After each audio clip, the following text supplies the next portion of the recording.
ही सवाल बरकरार है। फिलहाल आगे बढ़ते हैं, बाड़मेर से खबर आ रही है। केंद्रीय मंत्री कैलाश चौधरी के लिए मुश्किलें खड़ी हो गई हैं। प्रियंका चौधरी पर टिप्पणी करने के कारण लोगों ने मंत्री से अपना मुंह मोड़ लिया है। जिले में बीजेपी के लिए प्रचार करने की हिम्मत तक नहीं जुटा पा रहे हैं मंत्री, और जिले भर में मंत्री कैलाश चौधरी का जबरदस्त विरोध हो रहा है।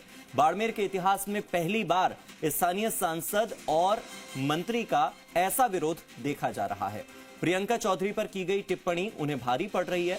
बाड़मेर में केंद्रीय मंत्री कैलाश चौधरी के साथ जो इस वक्त विरोध की लहर नजर आ रही है, वो ये दर्शाती है कि बीजेपी के लिए चुनाव प्रचार करना बाड़मेर में आसान नहीं होगा।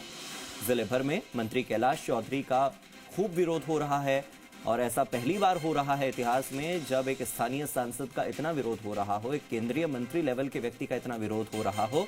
और एक विडंबना ये है कि कैलाश चौधरी वही हैं जिनके अंडर में एक कमेटी बनी थी और जिनकी अगुवाई में एक ऐसी कमेटी बनाई थी बीजेपी ने जो कि विरोध को शांत करने का काम करेगी। लेकिन विरोध को शांत करने का जिम्मा पूरे राजस्थान की 200 विधानसभा सीटों का जिस व्यक्ति के कंधों पर था, कैलाश चौधरी, वही कैलाश चौधरी इस वक्त सबसे बड़ा विरोध झेल रहे हैं अपने ही जिले में, जहां से जिस संसदीय क्षेत्र से वो सांसद हैं और जिस क्षेत्र का प्रतिनिधित्व वो लोकसभा में करते हैं।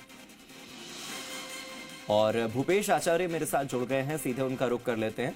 भूपेश, कैलाश चौधरी की अगुवाई में एक ऐसी कमेटी का गठन हुआ जो कि ये ध्यान रखेगी कि 200 विधानसभा सीटों पर बीजेपी के अपने कार्यकर्ता कहीं विरोध न कर दें। तो विरोध को शांत करने का जिम्मा जिस व्यक्ति के कंधों पर, इतिहास का सबसे बड़ा विरोध प्रदर्शन उसी व्यक्ति के खिलाफ हो रहा है। इस विडंबना को आप कैसे देखते हैं? जी बिल्कुल, इस विडंबना को बीजेपी के प्रदेश नेतृत्व और केंद्रीय नेतृत्व को बहुत गंभीरता से लेना पड़ेगा।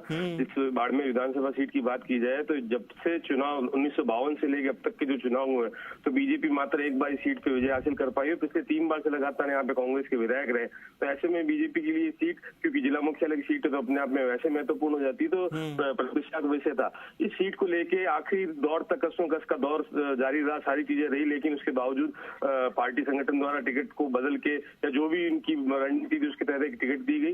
लेकिन उस टिकट को मिलने के बाद जो निर्दलीय प्रत्याशी ने जो मैदान में ताल ठोक रखी है, उसके बाद किसी भी तरीके से मानने के लिए तैयार नहीं है। न ही बीजेपी के जो स्थानीय स्तर के नेता है उनसे बात करने की तैयारी। अलबत्ता इस बात को ऐसा कहा जाए, नामांकन की रैली में जो बीजेपी के प्रत्याशी जिसको बाड़मेर विधानसभा टिकट दी गई, वहां लोगों को नहीं पहुंचने दिया गया, वहां लोगों को काले झंडे दिखाए गए, विरोध प्रदर्शन किया गया, इवन पोस्टर बैनर फाड़े गए।